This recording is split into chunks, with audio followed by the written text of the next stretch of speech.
Hello दोस्तों, आज हम बात करते हैं ट्रांसफार्मर के बारे में। ट्रांसफार्मर क्या होता है, इसमें कौन से पार्ट लगे होते हैं। ट्रांसफार्मर जिसमें जो पार्ट लगे होते हैं उनकी बात करते हैं। पहले हम इसका कंस्ट्रक्शन कैसे होता है। तो इसमें देखो, इसके अंदर लगे होते हैं मेनली 10 पार्ट्स लगे होते हैं जो मेन होते हैं, हर एक ट्रांसफार्मर में होते हैं। जैसे कि पहला हो गया मेन टैंक होता है जो एकदम बड़ा सा दिखता है हमको। और दूसरा हो कोर। तीसरा हो गया वाइंडिंग्स और इंसुलेटिंग मटेरियल। ट्रांसफार्मर ऑयल हो गया, कंजर्वेटर हो गया, ब्रीदर हो गया, एक्सप्लोसन वेंट हो गया, खोज रिले हो गई, बुशिंग हो गई। अब हम बात करते हैं कि ये जो होते हैं 10 पॉइंट्स, ये हैं मेन पार्ट ट्रांसफार्मर के। ये कैसे होते हैं और किस मटेरियल से बन के होते हैं और इनका क्या काम होता है। जैसे कि नंबर 1, मेन टैंक जो होता है यह मेन टैंक होता है क्योंकि मेन टैंक के अंदर ही कोर होती है ट्रांसफार्मर की और वाइंडिंग भी होती है। तो ये प्रोटेक्ट करता है इन्वायरमेंट से कोर को और वाइंडिंग को। और दूसरा, ये मतलब मेन टैंक बना किस चीज़ का होता है या मटेरियल का बनता है। ये बना होता है फैब्रिकेटेड रोल्ड स्टील प्लेट से बना होता है। और ये जो फैब्रिकेटेड रोल्ड स्टील है, इसका जो वेट है वो लाइट वेट होता है एल्यूमिनियम से, जो इस समय यूज हो रहे हैं। और ये दूसरे नंबर में कोर आती है। It is most important part of transformer use to support the winding of transformer की जो वाइंडिंग होती है उसको सपोर्ट प्रदान करने के लिए हम कोर का यूज करते हैं, जो कि लैमिनेटेड कोर होती है। और ये बनी होती है सॉफ्ट आयरन और सीआरजीओ और सिलिकॉन, इन तीनों मटेरियल में से किसी मटेरियल का यूज करते हैं हम। सीआरजीओ का यूज इस वजह से करते हैं क्योंकि यह हिस्टैरिसीस लॉस से ट्रांसफार्मर को बचाती है, क्योंकि ट्रांसफार्मर लॉसेस भी होते हैं ना, इस वजह से। और जो लेमिनेशन होता है वो लेमिनेशन हमको बचाता है, एडी करंट लॉस से प्रोटेक्ट करता है। और जो लेमिनेशन का साइज होता है वो 0.35 mm टू 0.5 mm के बीच में होता है।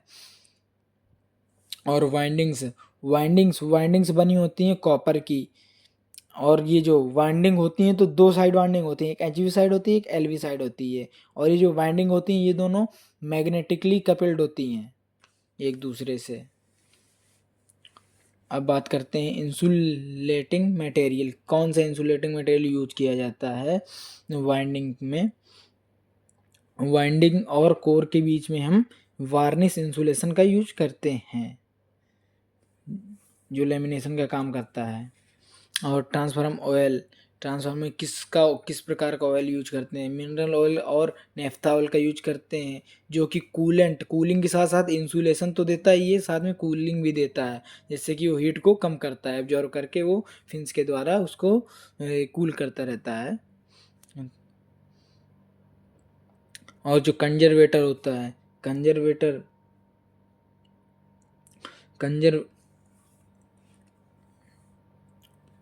जो कंजर्वेटर होता है वो ट्रांसफार्मर के ऊपर लगा होता है, एक छोटा सिलेंडर टाइप का आकार का होता है, वो लगा होता है, जो कि उसको मतलब कि जो ऑयल होता है, जैसे कि वो ऑयल मतलब हीट होने के बाद उसमें जो गैस बनती है हाइड्रोजन, ऐसे काफ़ी सारी गैसेस बनती हैं, तो ऊपर साइड आ जाती हैं, जिससे कि ऑयल भी ऊपर आना चाहता है।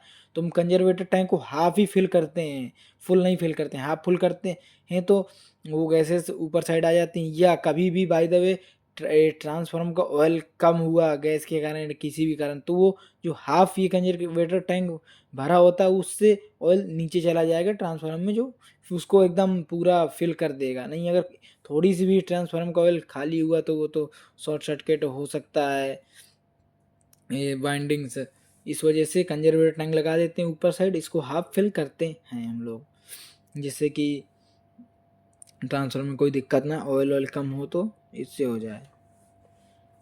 और जो ये कंजर्वेटर होता है ये हाफ फिल करते हैं और सिलेंडर शेप का स्ट्रक्चर होता है। ब्रीदर ये ट्रांसफार्मर की सांस लेने का एक प्रकार से काम करता है, ये जो है।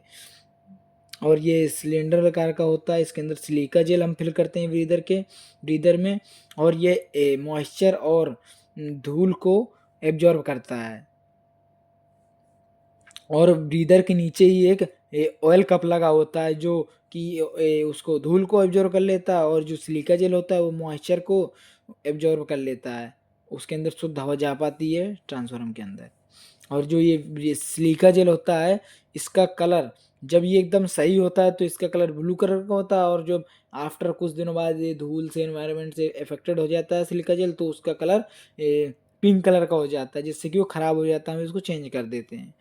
और एक्सप्लोजन वेंट, ये एक होती मेटेलिक पाइप होती है जो जिसमें एक डायफ्राम लगा होता है। इसका ये तब ऑपरेट होती जब कि वो खोज रिले भी नहीं ऑपरेट हो रही, कुछ नहीं हो रहा, शायद इसको वो खोज रिले का इंडिकेटर नहीं मिल पाता, तो इसके अंदर जो ज़्यादा हीट या ऑयल ज़्यादा वो हीट हो रहा है या शॉर्ट सर्किट हो रहा है, तो ऑयल बाहर की तरफ आता है, तो by the way oil oil नहीं कहीं से निकल पा रहा है, तो उसमें ट्रांसफार्मर फट जाएगा। इस वजह से ट्रांसफार्मर ना फटे, तो ये जो वेंट लगी होती है मेटेलिक पाइप की वेंट लगी होती है, इसमें डायफ्राम होता है, तो वो फट जाता है, जिससे कि उसका प्रेशर अंदर का बाहर रिलीज हो जाता है, जिससे ऑयल भी निकल जाता है, गैसेस निकल जाती हैं।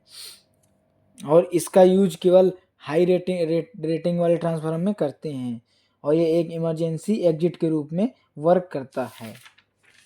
अब हम बात करते हैं बुखोज रिले क्या है। बुखोज रिले का इंस्टॉल हम मेन टैंक और कंजर्वेटर टैंक के बीच में करते हैं, और जो ये लगा होता है, ये 8 से 15 डिग्री के बीच में लगा होता है, और यह एक यूनिट प्रोटेक्शन रिले है, और ये गैस से ऑपरेट होती है। और जब ये माइनर कोई फॉल्ट आता है ट्रांसफार्मर के अंदर, तो अलार्म देता है। जब मेजर फॉल्ट कोई आता है, तो यह सीधे ट्रिप हो जाता है अलार्म दे के तुरंत ही। और ये बुशिंग्स मेनली दो तरफ हम यूज करते हैं। एक दो तरफ का मतलब कि एक एलवी साइड यूज करते हैं और एक एचवी साइड, जिसमें कि एचवी साइड जो बुशिंग्स यूज करते हैं वो लार्ज साइज की होती हैं, और जो एलवी साइज यूज करते हैं वो स्मॉल होती हैं। और जो ये बुशिंग्स बनी होती हैं, ये इंसुलेटिंग मटेरियल या पोर्सलिन मटेरियल या उससे सिरेमिक वाले मटेरियल से बनी होती हैं। और जी ये इसमें ट्रांसफार्मर फिन्स या रेडिएटर कूलिंग ट्यूब डक्ट्स लगी होती हैं, जो कि ट्रांसफार्मर के ऑयल को कूलिंग करती रहती हैं, घूम सर्कुलेट हो के। तो आज का हमारा ये रहा वो खोज रिले और वो सिंग्स ट्रांसफार्मर में क्या क्या मतलब मेन पार्ट्स होते हैं, और ये इतने ही पार्ट्स हैं मेनली, इतने यूज किए जाते हैं। ये इंसुलेटिंग मटेरियल, ये transformer oil, conservator, breather, explosion went, और ये हो गई वो खोज रिले, वो same fins. So thank you this.